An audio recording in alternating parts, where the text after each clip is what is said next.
So especially for the non-pros, think about it. The open guys, I may not get to eat at the end of the month if I don't do a good job here. But for everybody else, the big reason that they're showing their horses is because they enjoy it. They need to remember that I'm doing this for the fun of it. I shouldn't make things and give myself so much anxiety that I start hating being at the horse show. You're doing this for fun. Remember that. Keep that at the front of your mind. You are listening to the Horse Radio Network, part of the Equine Network family.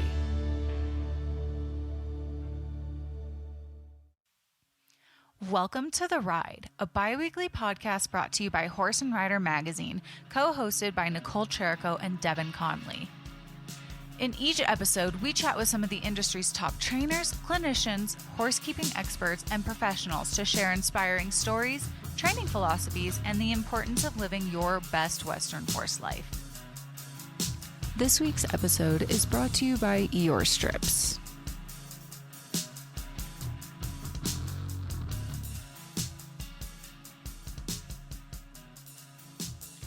Hello, everyone, and welcome back to another episode of The Ride. This is Nichole. I'm here with my co-host, Devin, and today we have Shane Brown on the podcast, which I'm really excited about because I have recently kind of joined the reining community here in the last couple of years and live in Colorado, and Shane was a huge part of the Colorado reining associations out here until he recently moved to Texas. So I've seen him compete several times even before I was getting into the NRHA. So I'm really excited to sit down and talk with you. Shane is an NRHA professional horseman and judge who's competed successfully at some of the industry's top events in the United States. He's also competed internationally at events like the USEF and FEI. His desire to promote the sport of reining is backed by his experience as the NRHA president, and he also served on multiple boards and committees within the NRHA, including the NRHA Executive Committee in 2018. Thank you, Shane, for coming on and talking with us. Well, thank you guys very much for having me. So I guess before we kind of dive into more of your current training program and the reining industry, I guess for those who may not be familiar with you or reining in general, can you kind of tell us about how your journey in the horse industry began? Well, I got started when I was very young. We lived on a cattle ranch, and I realized very quickly that the reason I liked being there is we didn't like the cows so much, but I liked that we got to ride horses to go move the cows. And so that's kind of where I got my start with horses. My dad started a lot of colts at that time, and not at all training like we do today, but that really intrigued me. So that's kind of where I got started. And then a few years after I got that start on the ranch, my mom got me into 4-H and showing open shows. And we only got to show the reining like every other show, but that was always kind of my favorite thing. Down the road about 10 miles was a place called Pine Run Ranch. Troy Hikes ended up coming there to become the head trainer, and I was his assistant and was there for almost a little over 6 years, and then went out on my own. And when we were there, one day he asked me, wouldn't it be amazing if we could just ride reining horses? Because back then in the early 80s, we rode, if it had 4 legs and a tail, we rode it. And we had rope horses and pleasure horses and English horses, and we did a little bit of everything. And I look at how specialized we are today, and we're able to make a living riding primarily just reining horses, so that wish did come true. And then for me, we play in the cow horse some, the ranch riding some, but several years ago we found we were stretching ourselves too thin, doing too many things. We were doing a lot of ranch versatility at that time, and we were showing both paint and quarter horses and an Arab every now and then, and we just sat down and decided we wanted to be competitive on a national level with the reining, and we kind of had to back off those other things a little bit. So, and here we are today. That's sounds like it was like a pretty, I don't want to say smooth transition, all the way through, because I'm sure you had your obstacles and challenges, but from the beginning, you were just interested in the industry, and it sounds like it came together really well. So like fast forwarding to today with your current training program, can you just catch us up with where you're at with that, what your philosophy is behind it, how you got to that point with that training philosophy and things of that nature? Sure. So about a year and a half ago, we moved to Texas, originally moved here, and for a year we ran Tom McCutcheon's breeding program. I learned a ton. That was a great experience, but I realized I'd still rather be training and showing horses full time. I was still able to ride some while I did that, But it let me know that my desire to keep going to the horse shows and coaching and training was a little more where my heart was still at. So we have recently moved to Bud Lyons in Whitesboro, Texas, and are training out of his facility. And that's kind of where we're at today. And so we're getting things started back up and got the website going again and those kind of things.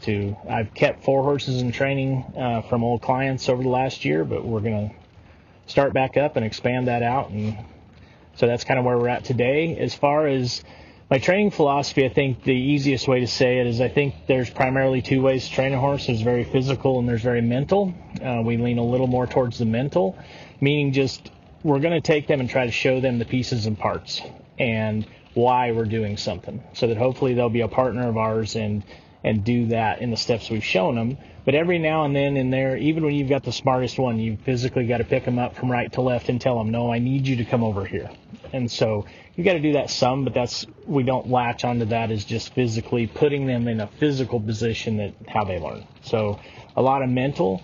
It's been described in my lifetime that reining is a Western dressage.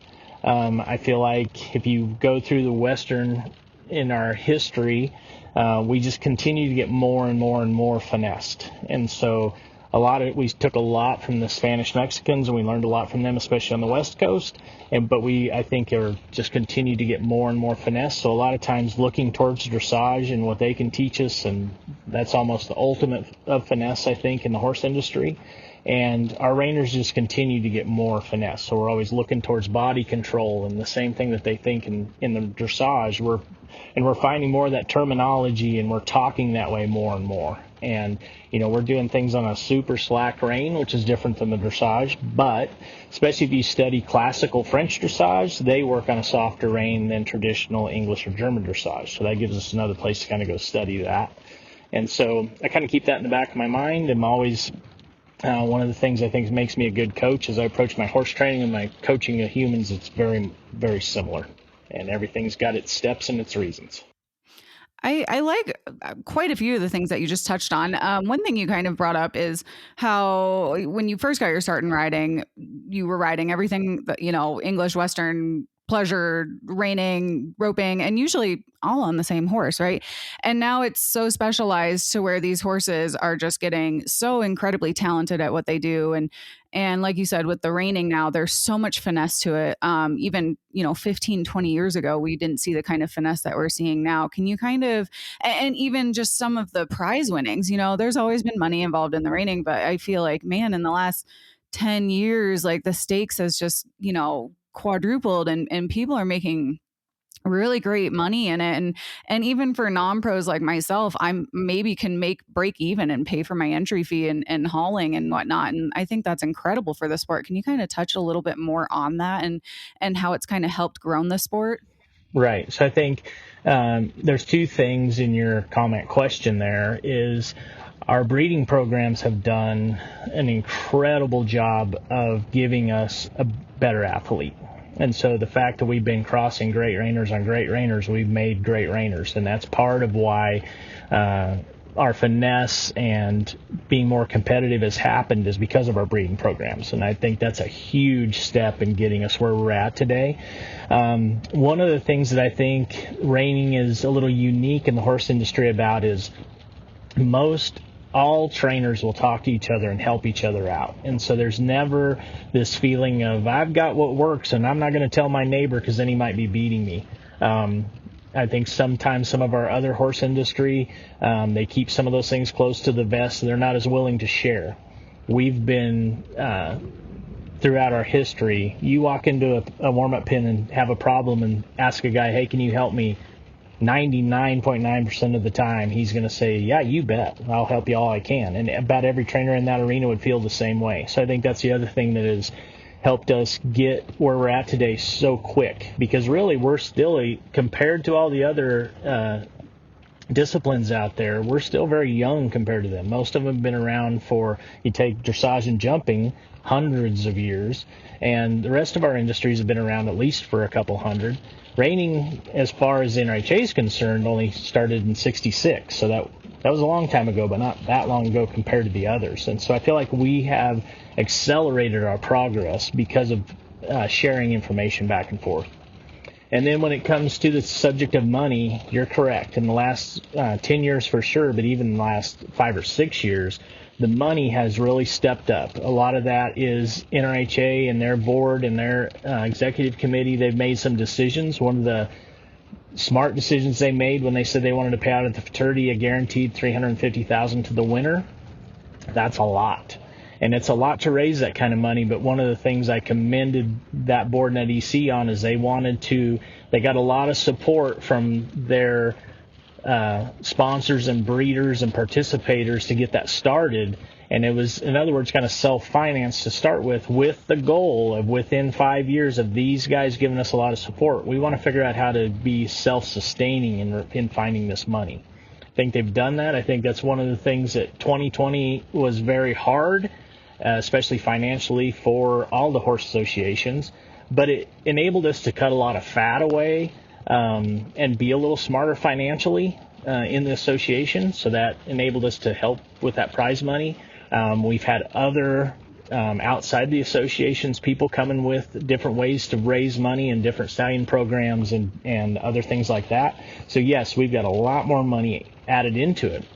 And so we've done a very good job of taking care of kind of the upper end and doing the best we can with not forgetting we've got the lower end as well. Those people who have that one horse that the whole family rides, they're probably not going to pay the bills even if they win the rookie. But we've been trying to step that up and find a way. We've definitely over the last 4 or 5 years taken some of that money and not just added more to the top, but we've spread it out, especially in our age event programs, both in the open and the non-pro.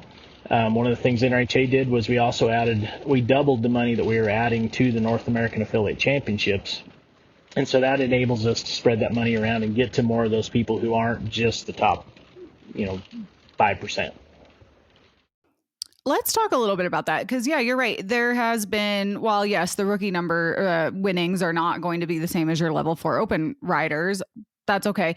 But you talk about how you're trying to make it a little more inclusive and a little more appealing to people who are competing in those lower levels, myself included. I am that. I am a DIY rider. I do not have a level 4 open horse. That's fine with me. That's not what my goals are. But it's really nice to know that there is a place for riders like myself who don't have that kind of income but still want to go to a horse show and compete and do something. So can you talk a little bit about NRHA and just reining in general and how they've kind of done these rookie events? I mean, you're seeing rookie events at like the Run for $1 Million, which I think is really exciting, and just trying to make it more appealing for people to even just get involved. Yeah, I think NRHA has done a really good job of trying to create a class and a spot for all the different individuals that are out there. So from the people who are brand new and just are starting to ride a horse, can have a place where they feel like they're competitive at a reining, to the people who have maybe come from another discipline so they ride a little bit better, what people can afford as far as horse caliber. So we've got everything from the riding slides, which we don't see enough of out there, but NRHA does offer riding slides, which is like people are able to come with whatever horse they've got, and they've got a very abbreviated reining pattern, and that's a way to get them started and get people from other disciplines have a place to come play and be with other people who are brand new, so they don't feel like they show up and go, oh, I can't compete with the upper level of this. Nope, there's a spot for you however you get started.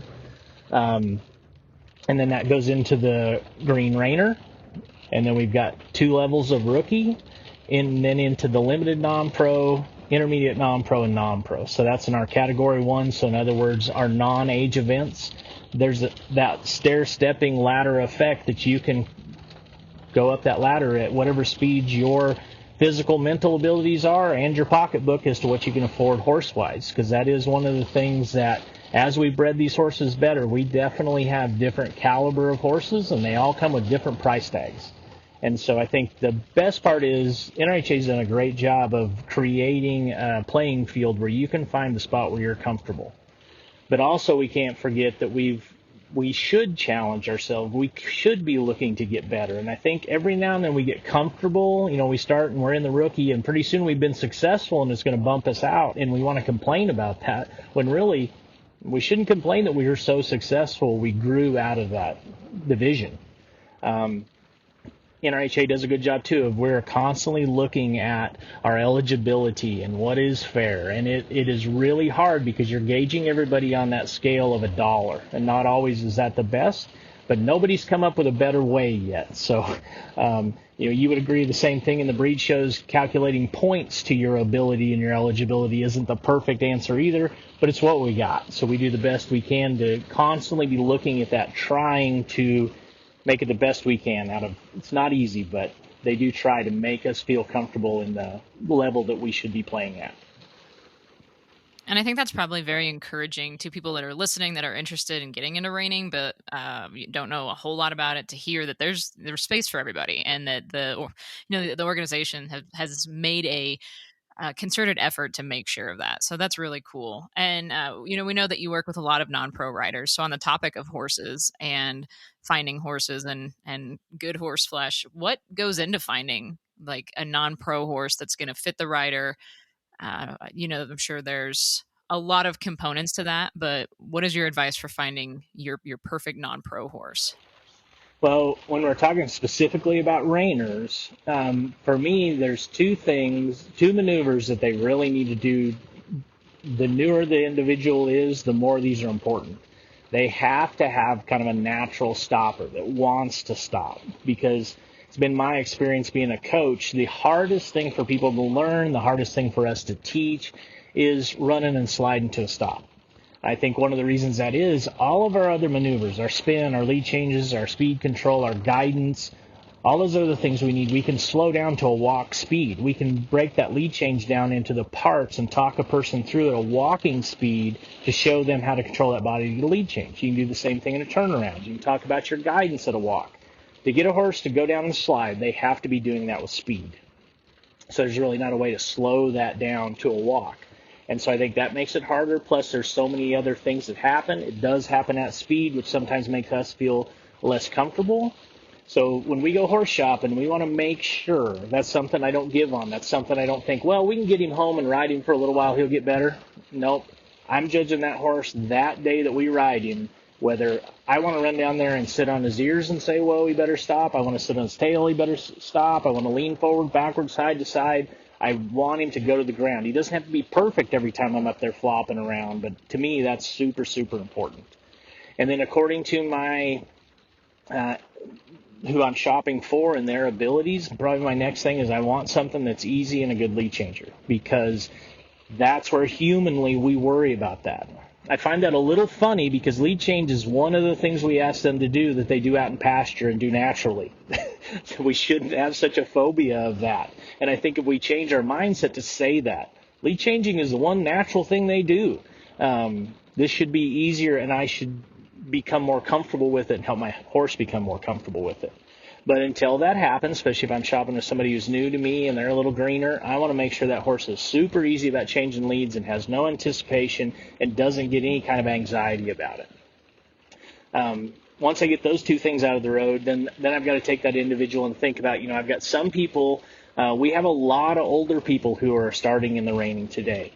You don't want a horse that's too aggressive and too light and feely and too responsive for that person, because you don't want them to accidentally push a button they didn't even know was there. But also for those people, I can't have something that's so too quiet and dead, because they don't have the energy to pedal that thing along if it's too dead. So sometimes searching for that happy medium where they've got enough motor but not too much, that takes some shopping and going down the road. And of course, we want them always to be good-minded. And that's going to vary between if you're shopping for a 13-year-old girl that's rode horses all their life, or you're shopping for somebody that's got a little bit of worry and they're not that confident. You need to make sure that horse is going to help them. I think the next thing is it is important. A lot of times us trainers don't think enough about that relationship that also that person is going to have with that horse. That's important too, because you want to have a horse that's going to help you out just as much as you work on being a better rider. A lot of times, we'll have these horses that are great athletes, but mentally maybe they're just not a match, and we've got to have that match. So those would be my three biggest things. Got to be stoppers, got to be good lead changers, and then we're hoping we've got a connection. Contrary to human athletes that consume nutrition during competition, our equine athletes rarely get anything immediately before, after, or during exercise. But not anymore. Patent pending equine oral recovery strips, also known as EOR strips, were developed by visionary equine sports medicine veterinarian Patrick Young. These unique oral film strips dissolve on the horse's gums and get absorbed directly through the mucous membranes over 10 to 20 minutes. Being delivered directly into the bloodstream provides rapid absorption, improving hydration and recovery, while avoiding further insult to the GI system and potential gastric ulcers. The original formula delivers a small burst of glucose, electrolytes, and vitamin B12 to support performance and recovery on demand.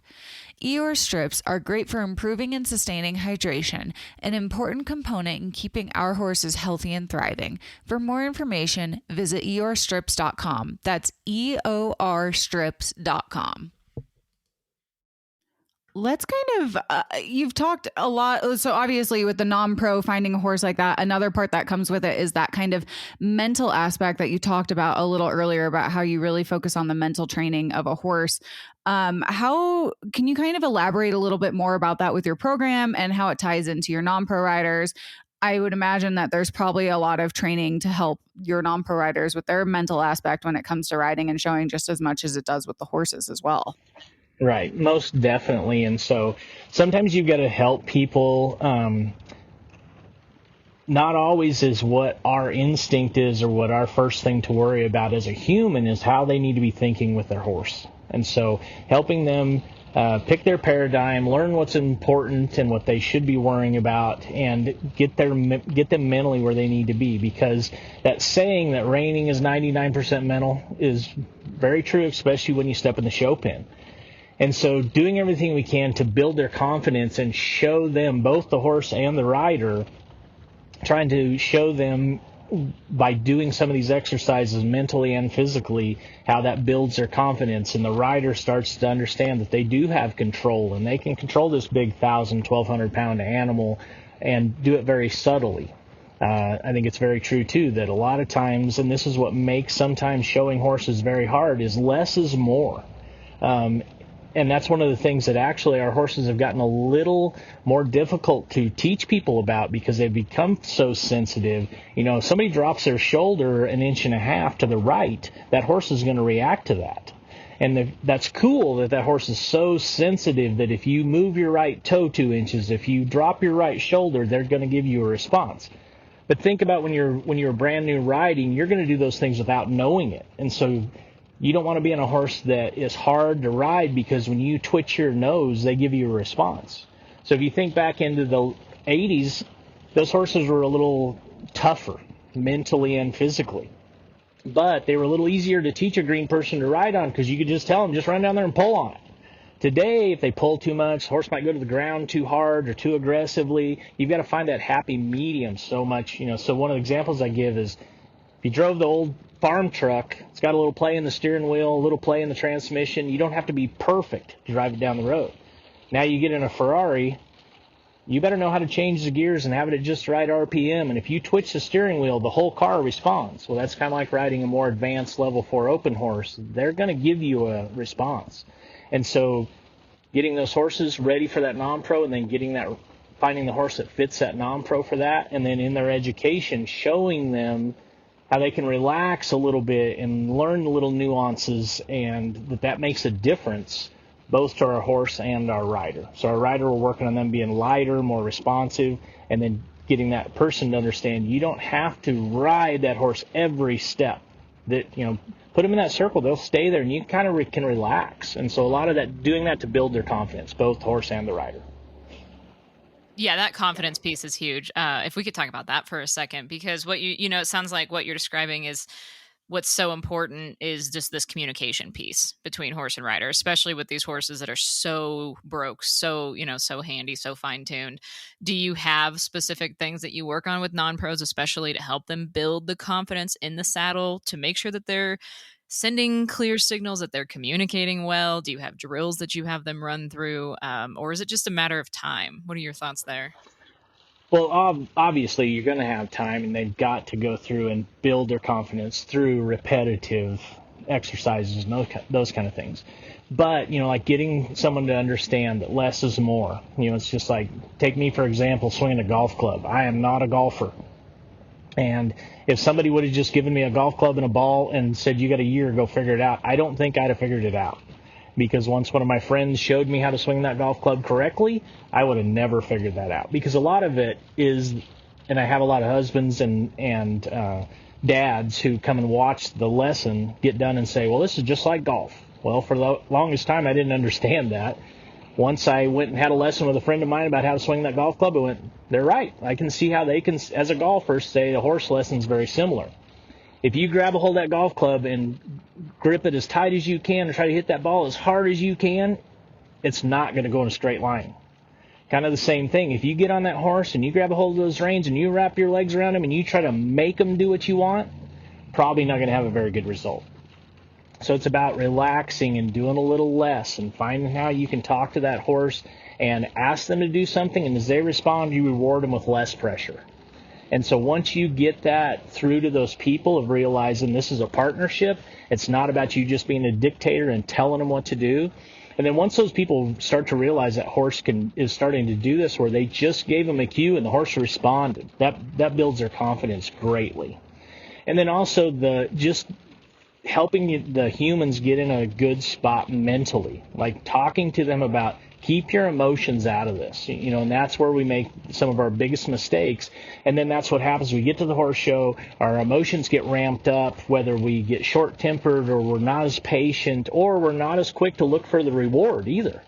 And so sometimes just getting those people to find, and each person as individuals, what it takes for them to get in that zone to be a better performer. So kind of going off of that, where you're talking a little bit about like newer riders and kind of getting introduced to the sport, how would you recommend that a rider get involved in the reining industry? What would you kind of tell someone who's interested in trying out the sport? Maybe they have a reiner, maybe they don't. How would someone get involved? So there's lots of great ways to get started in reining. Everything from almost all of our breed associations have a reining class. So if you're already tied into a specific breed, whether it be Morgans, quarter horses, paint horses, buckskins, all of those Arabs, all of them have. So if you're already involved with that association, you can start at where you're already involved. NRHA has a lot of great programs, as we've talked about already. We've got our rookie program and our Green Rainer program. A lot of affiliates also do different kind of rookie day, different clinics, and we used to do a lot of these where we would do a clinic in the morning and then they would get to compete in the afternoon. So contact your local NRHA affiliate and see if there's some of that available in your area. At the horse shows also, we have what we mentioned earlier, the ride and slides. There's some affiliates that offer those as well, where you can just show up at the horse show with whatever horse you got, and they're going to help you figure out how to make that into the best reiner you can that day. Also, if you're looking for a reiner in your area, if you go to the web to NRHA.com, and on their website, there is a button on there for Find a Pro, and that will pop up all over the world. You can look and see where the local trainer is in your state or your affiliate. That's great advice. And I think a lot of your advice is really beneficial just for anybody in any Western discipline, not even reining, specifically. And so on that topic, like if we have newer riders that maybe they're interested in reining, maybe not right now, but they just want to connect with their horse at home. They want to better their horsemanship at home. Do you have any basic advice for those people working at home with their horse? They're trying to, just trying to be better riders in general. Yes, most definitely. And I think, too, we do some of the ranch riding, and then being at Bud's, being around a lot more ranch riders, I think that's a great stepping stool into the reining, and I think it's something great for our current reiners to do some ranch riding as well. That's really helped me as a coach and helping some of these people just slow their brain down to be able to go over to that pin that's not about as much speed. And talking to them, too, one of the things I love about the ranch riding is there's not markers set out there for your transitions. You get to pick where that's at. So you've got an area over there that you need to make a transition up or down, but there's not a cone saying you have to do it right here. So for me, as I coach those people, I tell them, look, over in that area, you can sit down, relax, and let that horse change gears. It's not get to that cone and tell them right now. So that enables them to kind of slow their brain down, and then they're not putting so much pressure on themselves. They're not putting so much pressure on their horses. There again, you've got a pattern you got to memorize and how you're going to execute that pattern. So it's a good stepping stool to the reining, and I think it's good for our reiners to go back and go over there every now and then. It's a good schooling for them and their horses, for their horses to go in that arena and not do a reining pattern every time. And then to kind of answer that question a little more fully in the way of exercises to do, I think I have to do that a lot, because even if I've got somebody who primarily shows reiners, maybe at home they don't have the ground to run and stop, or they might not have an arena and they've only got a pasture. So we've got to talk quite often about, well, what could they do to keep their reiner legged up and good to go? I think body control exercises and anything we're going to go do, so controlling our front half and our rear half through turns on the forehand, turns on the hind feet, anything we can work on guidance. If we can't run and stop, we still need to have our transitions. And then if we think about it, sometimes us reiners forget that when we run into a sliding stop, their shoulders do a transition down from a gallop to a lope to a trot to a walk to a stop. So just because we can't run and put their hind feet in the ground and slide, we still can go work on those shoulders and lope across the pasture and collect them and ask them to come to a trot and make sure that that transition is good and athletic and not landing on their shoulders as they go down, that they're going to their hocks. So that enables us to still keep that reiner legged up. If we're showing in other disciplines, we're obviously going to do transitions up and down, so that's going to help us there. We've got an article in the Spring Reiner about turn on the forehand. That's one of my favorite basic things that I think we skip over a little too much in the horse industry, because it's so simple. But think about how much all the maneuvers we have out there that we have to control those haunches. We need to turn on the forehand even in a turn on the hind feet, because I've got to have the ability to control those haunches to stay in one spot. So those kind of things. And then also I think it's important to talk to people and that people work on their mental game. Whether it's just in horse training, some of us need to work on more patience. Some of us need to work on being more aggressive mentally. And then obviously when you get to the show pen, whether you're at the open show showing on the rail or you're at the futurity showing for a lot of money, our mental game is a huge part of that. So learning exercises to get us in the right spot, to build our confidence and not shoot ourselves in the foot because we were mentally not where we needed to be. We were working about too many, we were worried about the negative end of things. We weren't being positive enough. We didn't have enough of a game plan. That's a huge thing. And we go out a lot of times and we get some coaching about how to ride a horse and train a horse, but I think that's one place we need to be a little better about, finding a way to get stronger mentally.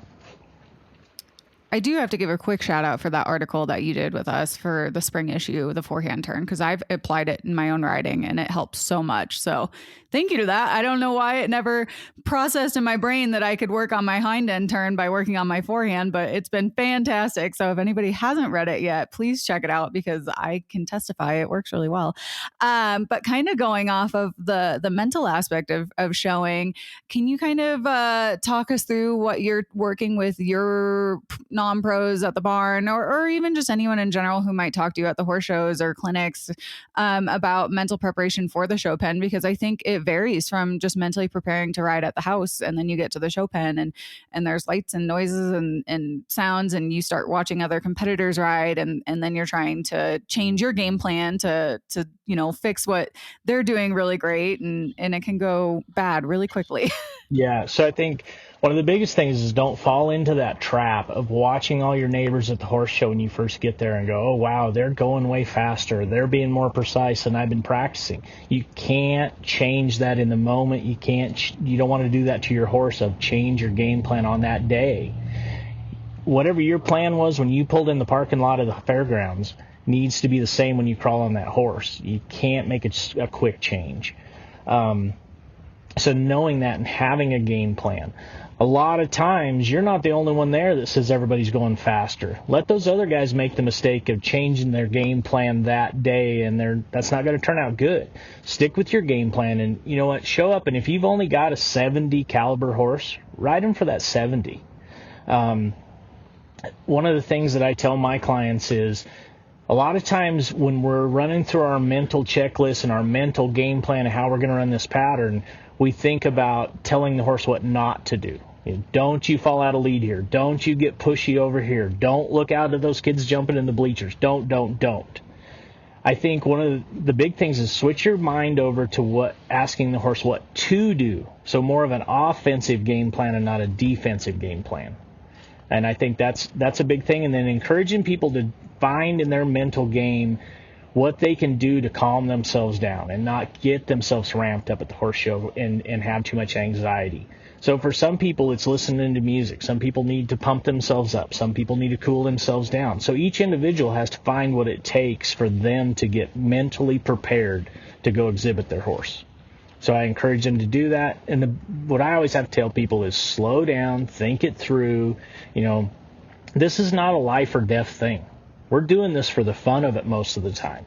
So especially for the non-pros. Think about it. The open guys, I may not get to eat at the end of the month if I don't do a good job here. But for everybody else, the big reason that they're showing their horses is because they enjoy it. They need to remember that I'm doing this for the fun of it. I shouldn't make things and give myself so much anxiety that I start hating being at the horse show. You're doing this for fun. Remember that. Keep that at the front of your mind. Do you feel like that is one of the biggest mistakes a non-pro can make, is not having kind of control over their mental game? Or what would you say is, in your experience, the biggest mistake non-pros are making in or out of the show pen, just in general? I think, yes, very easily. They're not being prepared mentally and not having a good game plan. Too many of them, especially the newer they are to showing horses, for some reason, we think we're going to show up at the horse show and have a different animal than we've got at home.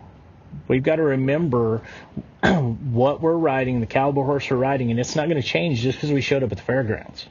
And so that, and then too many times, like I've got people who, they don't even prepare about the pattern. They should know that pattern inside and out before they ever step in that gate, because that's one less thing our brain's got to process. If we know that pattern by heart, as I'm going around there and I'm worrying about how he's carrying himself, where his head is, where his nose is, where his front feet are, where his hind feet are, where I'm at, where my arm is, where my hand is, I've got all these other things to worry about. And if I'm also checking myself, am I in the right circle? Am I doing the right thing? Where do I need to change leads? That's going to make me less mentally prepared to deal with if that horse steps out of lead or speeds up too much or something like that. I need to have my brain on that. And so having a mental game plan, going out there before the show ever starts and giving yourself some focus points of saying, okay, this is where center is for sure, and this is where the end is, and here's where I want to stop, and here's where I want to make that transition. And, knowing the arena of, there's some bad ground over here or better ground over there, have that all figured out before you ever get on your horse that morning to go show. You kind of talk a little bit about knowing your pattern before you get to the horse show. Are you having your non-pros practice those patterns at home? I know it's kind of a controversial thing. People either do it a lot or they don't practice at home because they're afraid of anticipation. What's kind of your philosophy there? So I don't worry about running the full pattern a lot. In fact, most of the time if we run a full pattern, that's appeasing the rider more than I think the horse needs it. I like to practice the parts. And so before we go, especially if I'm dealing with somebody who's newer to it, and we say, okay, we know from looking in the back of the book or looking it up on the internet, we're going to have pattern 8. So that means we're going to have a pattern that walks into the center. It's not a run in the gate pattern. So let's talk about that and how we're going to walk to the center and how we're going to end up right on that middle cone and not angled towards that middle cone where we thought we were walking to the center, but that's not what the judge sees. So we'll talk through that and we'll work on our turns, and then we know that the transitions in pattern 8 are large fast, small slow, large fast, then change leads. So we'll talk about that, how we're not going to have 2 large fast circles to roll around there and find the speed in. We need to step up, find our speed early because we've just got that one before we have to slow down. And then our stops are around the end. So we're going to practice our around the end, make our corners good and those kind of things, because it's not just an up and down the middle pattern. So finding those things, knowing our pattern. I'm a big one on trying to encourage my clients to memorize their patterns. I don't think it's that big a deal, but I'm shocked all the time. I know a lot of trainers who don't have the whole pattern book memorized, and that always baffles me because I think we should have those patterns memorized. This has just been great advice, like for anybody getting started in reining, interested in reining, or just kind of general horsemanship. So thank you so much for, your time and your insight here. If people are interested in learning more from you, they can definitely check out the pieces that you do with Horse and Rider in our magazine. But is there somewhere where they can find more information about you, from you? Do you have a website or social media they can follow or check out? Yes, we have shanebrown.net as our website, and Shane Brown Performance Horses on Facebook. And probably as we go, we'll have to be on more social media sites, but right now we're just there. I'm an old guy. That's like a whole job in itself, is handling all the social media and website stuff. So I don't blame you there. That's one thing in my life to have watched. As I said, or when we started this, if it had 4 legs and a tail, we rode it. And I cherish that time in my life because it taught me how to be a horse trainer. But you had to ride a little bit of everything to have a job as a horse trainer. Today, it's amazing. You can just ride them. There's nutritionists. There's the whole social media. There's the marketing end of this. And that's exciting because there's a lot of people who maybe didn't want to have to ride horses all day long, but they really wanted to be in the horse industry. There's the jobs that are out there today are so numerous compared to what they were 20 years ago. And I find that exciting. No, it's pretty cool. It gives people like Devin and I a chance to work in this industry without having to become horse trainers or anything in that term. So it's really great that there's so many different ways that you can get involved. But thank you so much for talking with us. I know a lot of our audience are people who are either new to showing or don't have access to horse trainers 24/7.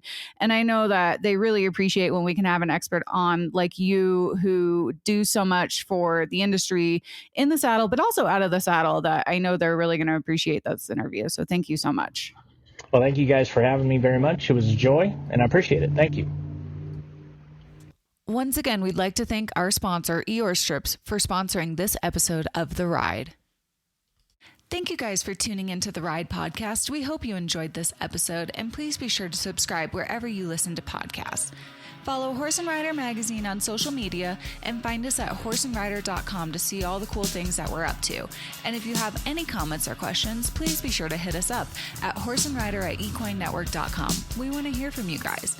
And if you like what you're listening to, please be sure to leave us a review on iTunes.